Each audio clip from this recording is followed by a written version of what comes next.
All right, how's it going, everyone? This is the week 9 construction update of building our Ryan home St. Lawrence, and another week has gone by and another week of good progress to report on. So as you can see here along the exterior, we have a lot of work that has taken place even since the last update at the week 8 mark, which was our pre-drywall meeting and inspection period, which if you haven't seen that video, I'll leave a link to above and in the description below that you can check out. Needless to say, at that point, we had siding and trim, fascia work. A lot of that was beginning, along with some of the shutters starting to be placed. Now at this point, we're probably, I would say, 80 to 90% complete along with that siding and trim work. You can see certain sections here, such as with that missing window where siding is yet to be placed. That'll be done later. But largely in terms of the main siding materials on the sides of the home, on the rear of the home, we are in pretty good shape here overall. Now we have sort of a classic farmhouse color palette here, I guess, for the home. Sort of a conventional vinyl white siding along most of it, although there is a white shaker siding along those two gables along the front of the home. And that does make for a nice subtle visual difference if you're looking at the main elevation of the home. This is the elevation L St. Lawrence, for those that are curious. Now, shutters were also placed along the front of the home at this point, and so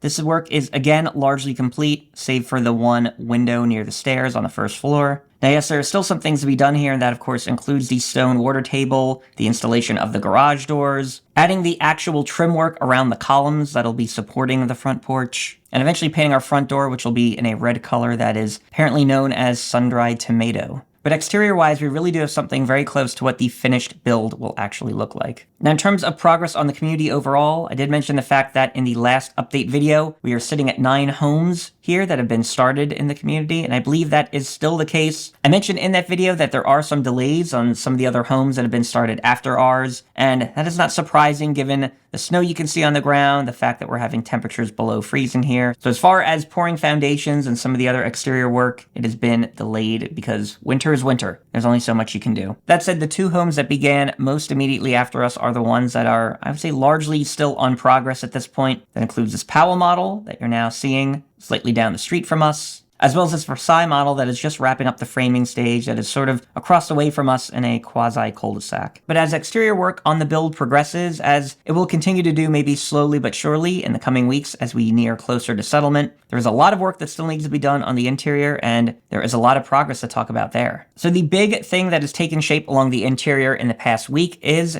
insulation. Yes, without a doubt, insulation has been the #1 thing that has really progressed in the past week or so. So all the different types of insulation and their various R values depending on what part of the build they're used in, which our PM did go over in the previous week 8 update when we did our pre-drywall walkthrough. I would say a good chunk of this work is now complete. Still some areas where insulation hasn't quite been placed yet, but as you can see, most of the wall sections, certainly along those walls that are exterior facing, some of the work near the eaves of the roof, this has now largely been insulated. As far as that window goes near the stairs that's been missing for some weeks, I think we finally found it, and hopefully should be placed soon. Now, of course, some of this insulation work will need to take place after the second big thing that has taken shape, which is the fact that drywall, sheetrock has not been installed, but at least has been delivered to the home. So in various parts of the home, you'll see a number of sections of sheetrock just sitting, waiting to be installed. This is supposed to take place over the coming week. And I think we're going to see a lot of this build really take shape once that drywall is installed. Now, of course, some of this insulation work can't quite yet take place. That is because to blow in the bat insulation along the ceiling and the second floor and the trusses there, of course, we need to have drywall installed. You'll see some spray foam has been added to insulate different parts of utilities and other areas of the build. So that is good to see. Along with that, a lot of those little gaps between the studs, different floor joists, roof trusses, these have also been sealed as well. Something that our PM mentioned would take place and did, at least prior to the installation. And we did do a light checkup on some of the items that were found in the pre-drywall inspection that our independent inspector did. We saw some of them look to have been taken care of. Others might still be a work in progress. So that's something we're going to follow up with our PM on just to see where all of that stands. Some of them we do know will be taken care of later down the line, such as the damaged windows. And yes, we did spot even a couple more of these. So we'll want to make sure those all get replaced. And one thing Ariel and I did notice is that the home did seem a little bit more airtight and certainly a little bit warmer compared to what we were dealing with previously when we were just exposed to all of the cold and the general framing elements without any insulation. And so that's where we are with week 9 construction. A little more exterior progress and a much warmer and more airtight home along the inside, given the insulation that's been added. I'm really looking forward to seeing what this home looks like with the drywall up, and we can actually get a better sense of what these rooms will shape out to be. Now, hopefully this video has been of some help to you. Feel free to leave a like and subscribe if it has. Of course, if you have any thoughts or questions about the build thus far, feel free to leave them in the comments below. Always happy with having a discussion there. And of course,